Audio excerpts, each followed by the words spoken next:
नामकुम स्थित सरला बिरला स्कूल में बिरसा मुंडा की 150वीं जन्म शताब्दी मनाई गई है। जी हां, छोटे बच्चों ने कार्यक्रम के माध्यम से बिरसा मुंडा की गाथा और बलिदान की कहानियों को भी दर्शाया, साथ ही पर्यावरण को बचाने को लेकर संदेश दिया।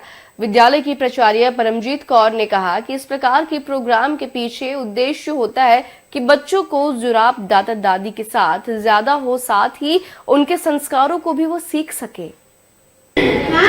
इस पर में कोई दिखावा नहीं। आयोजन और जो एक पूरा प्रोग्राम तैयार किया जाता है, कहीं ना कहीं बच्चों को कई चीजें सीखने को मिलती है। इसके माध्यम से लगातार हर एक साल यह आयोजन होता है। क्या कहेंगे? वात्सल्यम 2025 जो है वो एक तरह से स्पेशल इसलिए हुआ क्योंकि ये बिरसा मुंडा जी का 150 साल मना रहे हैं हम लोग, जन्म शताब्दी का। और हर साल हमारा दो पर्पस होते हैं इसमें।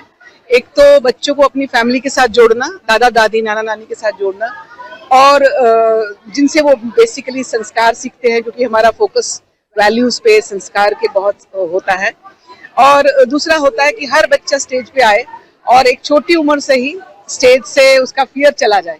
कई बार बच्चे बहुत बड़े हो जाते हैं तो उनको पूरी क्लास 11वीं 12वीं तक भी एक बार भी स्टेज पे जाने का मौका नहीं मिलता।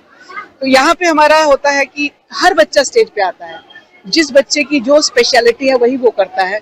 अगर कोई डांस करता है तो वो डांस करता है, गाना गाता है तो गाना गाता है, और कोई खड़ा ही रह सकता है तो पेड़ ही बन जाता है। तो इस तरह से हर बच्चे को हम लोग स्टेज पे ले आते हैं।